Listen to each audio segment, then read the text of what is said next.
नमस्कार. माझं नाव मृण्मयी पाटणकर. मी सिडनीला असते ऑस्ट्रेलियामध्ये.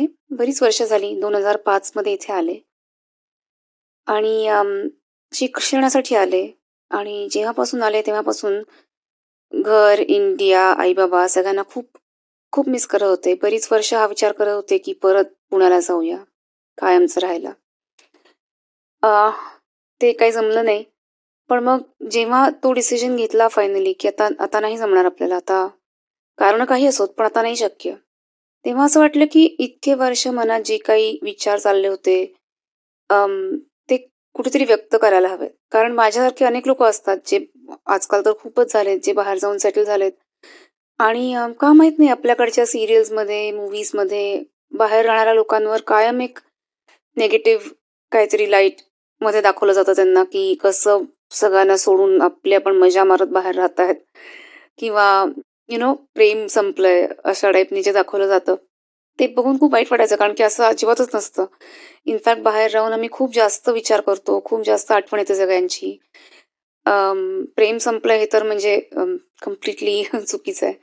सो खूप वाटत होतं की आपण इथे राहून इतकी वर्ष जे काही एक्सपिरियन्स केलंय, जे काही विचार आपल्या मनात आलेत, ते शेअर करायला हवेत. म्हणून मी हे पत्र लिहिलंय म्हणजे माझ्या आई-बाबांना उद्देशून अशा अर्थी लिहिलंय. पण आय थिंक हे खूप बाहेर राहणाऱ्या लोकांना ॲप्लिकेबल आहे किंवा माझ्यासारखा विचार करणाऱ्या लोकांना नक्कीच त्याचं जवळचं वाटेल. सो मी आता माझं पत्र वाचणार आहे. परदेशस्थ मुलीचं पत्र असं नाव आहे. हाय आई आणि बाबा, कसे आहात? तसं हे विचारायचं आत्ता लगेच काही कारण नाही. कारण 4 महिन्यांचा आमच्याकडचा मुक्काम संपवून कालच तुम्ही घरी परत पोहोचलात. प्रवास छान झाला आणि सुखरूप पोहोचलात हे महत्वाचं. आता काही दिवस आपण एकमेकांना खूप मिस करू. कारण एवढ्या दिवसांची सवय झाली ना. मुलं तर आजी-आजोबांना विशेष मिस करतील आणि तुम्ही त्यांना. मग हळू परत आपलं रुटीन सुरू होईल. तुम्ही तुमची मित्रमंडळींची गेट टुगेदर्स, गाण्याचे कार्यक्रम, जिम वगैरेमध्ये बिझी व्हाल आणि आम्ही आमचं काम, मुलांच्या शाळा, ॲक्टिव्हिटीजमध्ये. तसे आपण आठवड्यातून एकदा तरी बोलतोच ऑनलाईन, पण कदाचित कधीतरी महिनाभर बोलायलाही वेळ होणार नाही आम्हाला. तुम्हाला थोडं वाईट वाटेल, बोलून दाखवाल की फोन करत जा, विसरू नका आई-बापाला वगैरे. मग आम्हालाही गिल्टी वाटेल जरा. असं वर्ष दीड वर्ष जाईल आणि मग आमची एक चक्कर होईल घरी किंवा परत तुमची आमच्याकडे. गेली 10-12 वर्ष असंच लाईफ आहे नाही आपलं? आम्ही शिक्षणासाठी इथे आलो तेव्हापासून. पहिली काही वर्ष खूप अवघड होती आपल्या दोघांसाठी. रिकामं घर तुम्हाला खायला उठलं असणार आणि आम्ही पहिल्यांदाच घर सोडलेलं. तुमच्यापासून एवढं लांब असण्याची कधीच सवय नाही. बाकी सगळं सोडा, पण साधं स्वतःचं स्वतः करून खायचीही कधी गरज पडली नव्हती त्याआधी. इथे आलो आणि सगळं अंगावर पडलं, तेव्हा आईबाबांचं नुसतं असणं म्हणजे काय लक्झरी आहे याची पहिल्यांदा जाणीव झाली. पण नवीन जग होतं, नवीन अनुभव मिळत होते आणि भरपूर उत्साह होता. त्याच्या जोरावर आम्ही इथे जम बसवला. शिक्षण झालं, काम सुरू केलं. डोक्यात हा विचार पक्का होता की काही वर्ष नोकरी करायची, पैसे मिळवायचे आणि मग गाशा गुंडाळून भारतात परत. आई बाबा म्हातारे होतील तेव्हा आपण त्यांच्याबरोबर असूच असू. इव्हेंच्युअली लग्न झालं, मग मुलं झाली. मुलांच्या निमित्ताने तुमच्या भरपूर फेऱ्या झाल्या इथे. आपल्याला परत एकमेकांचा छान सहवास मिळाला. पण मुलांच्या जन्मानंतर काहीतरी बदलत गेलं आमच्या मनात, आमच्याही नकळत. आत्तापर्यंत भारतात परतण्याबद्दल मनात जी क्लॅरिटी होती, तिच्या जागी वेगळे वेगळे विचार डोकं वर काढायला लागले. तुमच्यासाठी, घरासाठी, जुन्या मित्रमैत्रिणींसाठी, नातेवाईकांसाठी भारतात परतण्याची मनापासून इच्छा अजूनही कायम होतीच. किंबहुना मुलांचं आपल्या परिवाराशी स्ट्रॉंग कनेक्शन निर्माण व्हावं, यासाठी परत जायला हवं असं ठामपणे वाटत होतं. आपण जसे वाढलो, भारतीय कल्चरमधल्या ज्या गोष्टींचा, ज्या संस्कारांचा आपल्या जडणघडणीमध्ये एवढा मोठा वाटा आहे, ते संस्कार आपल्या मुलांवरही व्हायलाच हवेत, अशी माझी तरी संपूर्णपणे खात्री होती. त्याच दृष्टीनं पावलं उचलायची म्हणून आम्ही तिथे घरही घेऊन ठेवलं. पण आता मात्र भारतातल्या काही गोष्टींकडे पाहण्याची आपली दृष्टी हळूहळू बदलत चालली आहे, याची जाणीव मला व्हायला लागली. आपल्याकडच्या जीवन पद्धतीतले काही प्रॉब्लेम्स जे फक्त स्वतःचा विचार करताना तितके महत्वाचे वाटले नव्हते, तेच मुलांच्या दृष्टिकोनातून पाहताना जास्त ठळकपणे दिसायला लागले. प्रचंड प्रमाणात वाढलेली गर्दी, ट्रॅफिक, पोल्युशन, सगळ्याच बाबतीत आणि मुख्य म्हणजे शिक्षणाच्या बाबतीत चालणारा भ्रष्टाचार. त्यातून मुलांच्या डोक्यावर स्पर्धेचं, यशस्वी होण्याच्या दडपणाचं असलेलं प्रचंड ओझं. एकूण असुरक्षिततेची भावना या आणि अशा कित्येक गोष्टी एक व्यक्ती म्हणून आपण सहन करू शकतो. किंबहुना या सगळ्याची सामना करतच आपणही या देशात लहानाचे मोठे झालो आहोत हेही खरं. पण दुसरीकडे इतकी वर्ष दुसऱ्या देशात इन्व्हेस्ट करून चांगला पर्याय, चांगल्या संधी आपण आपल्या मुलांसाठी निर्माण केल्या असताना त्यांनाही याच चक्रातून जायला लागावं का? असा प्रश्न जेव्हा मी स्वतःला विचारला, तेव्हा त्याचं प्रामाणिक उत्तर नाही असंच माझ्या हातून आलं. असं जरी असलं तरी आता कायमचं इथे राहायचं हा निर्णय घेणं अतिशय अवघड होतं. गेली 12 वर्ष हा निर्णय मी लांबणीवर टाकत होतो. याचं कारण हेच, इथे या परक्या देशामध्ये आपण रुजलो आहोत असं मला तरी कधीच वाटलं नाही. इथे सगळं काही आहे, पण आपलं कुटुंब नाही याकडे माझं मन कधीच दुर्लक्ष करू शकलं नाही. इथल्या लोकांची एन्जॉयमेंटची व्याख्या सुद्धा माझ्या कधी पचनी पडली नाही. क्लबिंग करणारी, ड्रिंक्स घेण्यात मिरवण्यासारखं काही आहे असं मानणारी मुलगी मी तेव्हाही नव्हते आणि अजूनही नाही. माझ्या आनंदाच्या जागा होत्या माझे आई बाबा, मित्रमैत्रिणींबरोबर केलेला टाइमपास, एकत्र साजरे केलेले सण, नाटकं सिनेमे बघणं, रस्त्यावर वडापाव पाणीपुरी खाणं, इतरांच्या लग्नामध्ये केलेली धमाल, अजून काय काय सांगू. हे सगळं कायमचं सोडायचं आणि इथेच राहायचं? कायमचं? ठीक आहे, नोकरी जोपर्यंत चालू आहे तोपर्यंत कदाचित आपण या गोष्टींना मिस करणार नाही, तेवढा वेळच नाही मिळणार. पण पुढे काय? म्हातारपणी मुलं त्यांच्या त्यांच्या मार्गाने गेली की आपण काय करणार? इथे हाताच्या बोटावर मोजता येण्याएवढं आपलं मित्रमंडळ आहे, तेही आता वेगळ्या वेगळ्या शहरांमध्ये विखुरलंय. मग जगायचं कशाच्या जीवावर? पण सगळ्यात अवघड गोष्ट सांगू, हा निर्णय घेतल्यामुळे आलेली अपराधीपणाची भावना, आपले आई वडील आणि आपली मुलं ह्यांच्यामध्ये निवड करायला लागल्यामुळे आलेली, ती जन्मभर आम्हाला सलत राहणार आहे. आमचं तुमच्यावर अतिशय मनापासून प्रेम आहे. आईबाबांना सोडून कायमचं इथेच कसं काय राहायचं या एका प्रश्नावर विचार करण्यात आमचे कित्येक तास, कितीतरी एनर्जी खर्ची पडली. दर विकेंडला इथल्या फ्रेंड्स बरोबर रात्र रात्र जागून ज्या चर्चा व्हायच्या ना, त्यात हा विषय सगळ्यात मोठा असायचा.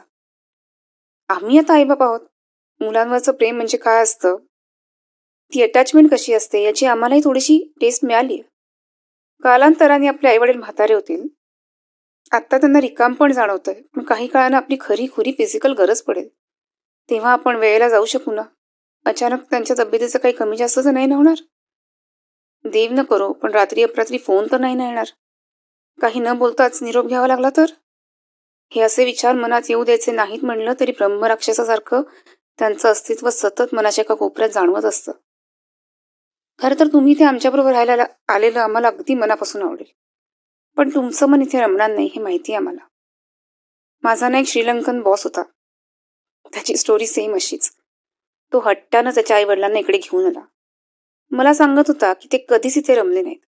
शेवटपर्यंत श्रीलंकेतल्या त्यांच्या घराची आठवण काढत असायचे. त्याचा गिल्ट असा की इथे आणूनही तो त्याच्या आईवडिलांना सुखी नाही ठेवू शकला.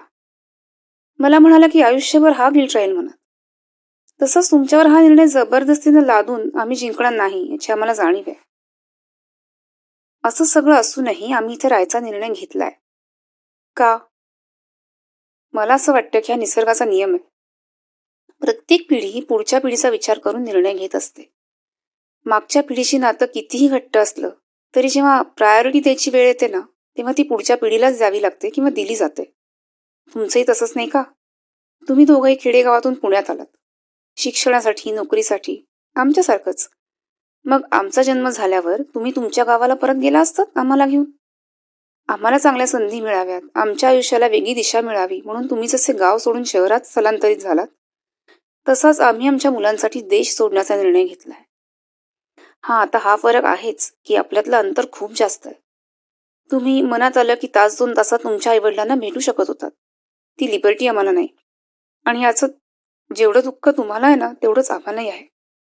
आपल्याकडच्या टीव्ही सिरियल्समध्ये, सिनेमांमध्ये जेव्हा असे सीन्स दाखवतात ना, ज्यात म्हातारे आईवडील मुलाबद्दल म्हणतात, आमचा मुलगा किंवा मुलगी परदेशात जाऊन आम्हाला पार विसरून गेले हो, तेव्हा मला अगदी मनापासून वाईट वाटतं.